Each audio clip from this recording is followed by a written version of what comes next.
इसको technocratic government जिनके पास कोई आवाम की सपोर्ट नहीं होगी या इमरजेंसी आप लगाएं तो कौन लोग चलाएंगे वो? तो पॉइंट ये है, ये तो बिल्कुल रिवर्स ऑर्डर में जा रहे हैं। आपको इस वक्त जो पॉलिटिकल अनसर्टेनिटी हुई है उसकी वजह से आपकी इकॉनमी नहीं चल रही मोस्टली, क्योंकि इन्वेस्टर भी भाग रहा है, कोई लोग पैसे नहीं लेके आ रहे। शौकत तरीन साहब, thank you very much for your time. सबसे पहले तो ये बताइएगा कि IMF से मुआहिदा तकरीबन खबरें ये आ रही हैं कि तय पा गया है, और जाहिर बात है कि बहुत से मुश्किल फैसले भी हुकूमत को करने पड़ने हैं, लेकिन एक आम आदमी लेमैन जो है उसकी जिंदगी पर क्या असर पड़ेगा इस मुआहिदे से? लेकिन जी इस वक्त IMF का मुआहिदा हमारे लिए जरूरी इसलिए है कि जब तक IMF अपना $1.1 बिलियन नहीं देगा या नहीं कहेगा कि पाकिस्तान जो है वो ऑन ट्रैक है, तो बाकी हमारे दोस्त ममालिक और जो बायलैटरल्स हैं जिसमें world bank, Asian development bank वगैरह हैं, वो पैसे हमें नहीं देंगे, डॉलर नहीं देंगे। और हमारी इस वक्त डॉलर की सिचुएशन, रिजर्व की सिचुएशन काफ़ी प्रीकेरियस है। $2.9 बिलियन पे हम आ गए हैं, तो उसका इसके और वो अगर उसमें पैसे नहीं आए तो हम जो है कॉन्ट्रैक्चुअल जो है वो डिफॉल्ट कर सकते हैं। तो ये हमारी जो है ये एक मजबूरी है। अब लेकिन उन्होंने कहा है कि आपने जो हमारे साथ वादे किए थे, जो कि मिफ्ता इस्माइल साहब ने अगस्त में वादे किए थे, और वो जो 7th और 8th रिव्यू के साथ जो आपने बेंचमार्क बना के दिए थे, वो आप उन पे बहुत पीछे हैं, तो उनको आप पूरा करें। उसमें क्या क्या चीज़ों में हम पीछे हैं।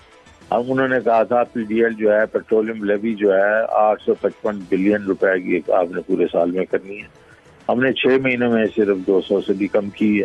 तो उन्होंने कहा ये बढ़ाएं, आप पेट्रोलियम लेवी बढ़ाएं ताकि आपके ये पहले पैसे पूरे होने चाहिए। फिर उन्होंने कहा था कि भाई आपका जो सर्कुलर डेट है वो ज़्यादा नहीं होना चाहिए जिसमें पावर सेक्टर का, और कम होना चाहिए। तो आपने तो 4 महीनों में 500 बिलियन और बढ़ा दी।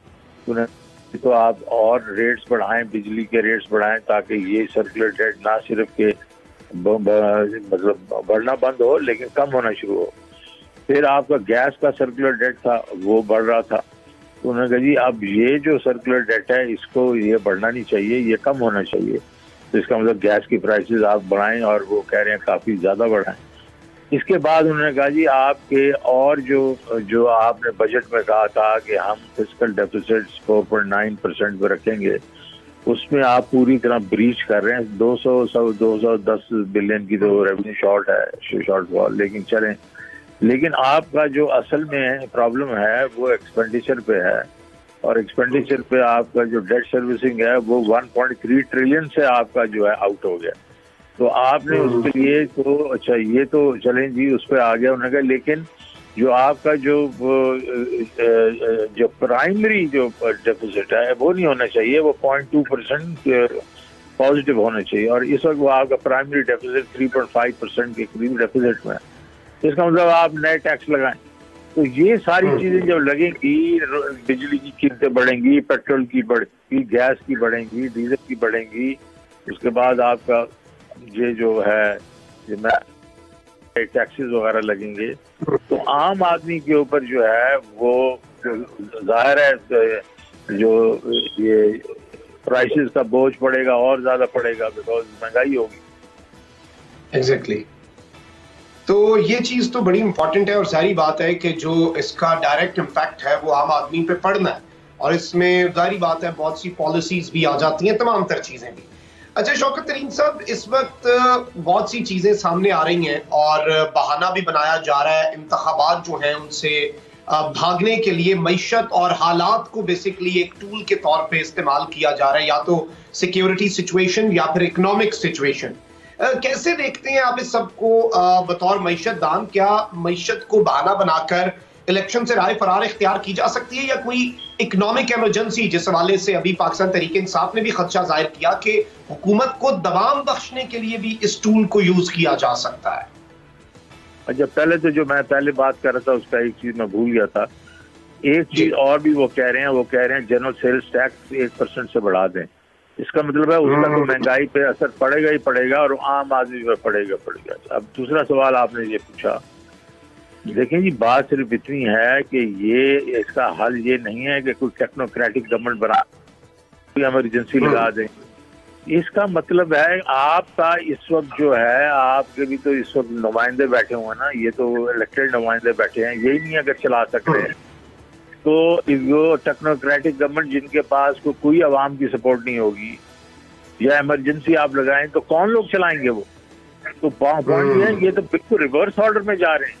आपको इस वक्त जो पॉलिटिकल अनसर्टेनिटी हुई है उसकी वजह से आपकी इकॉनमी नहीं चल रही मोस्टली, क्योंकि इन्वेस्टर भी भाग रहा है, कोई लोग पैसे नहीं लेके आ रहे।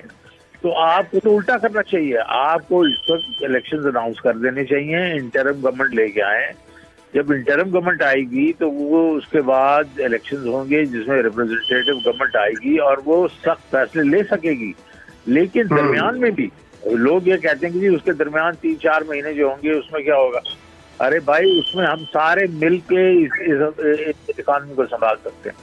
मैं भी उसमें शामिल हो जाऊंगा और पीडीएम वाले भी शामिल हो जाएंगे, बाद में 1-2 और जो उस वक्त की इंटरिम गवर्नमेंट होगी उनके फाइनेंस वाले भी शामिल हो जाएंगे।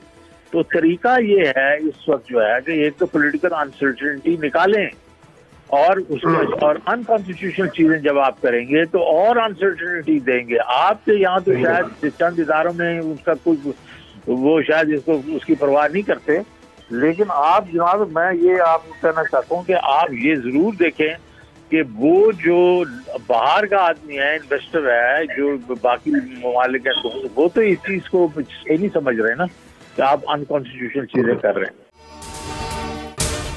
अगर आपको ये वीडियो पसंद आई है तो सब्सक्राइब करें और बेल आइकन पर लाजमी क्लिक करें। खूने नाहक बहुत पी चुकी ये जमीन, अब कोई दिन में ये खून उगलने को है।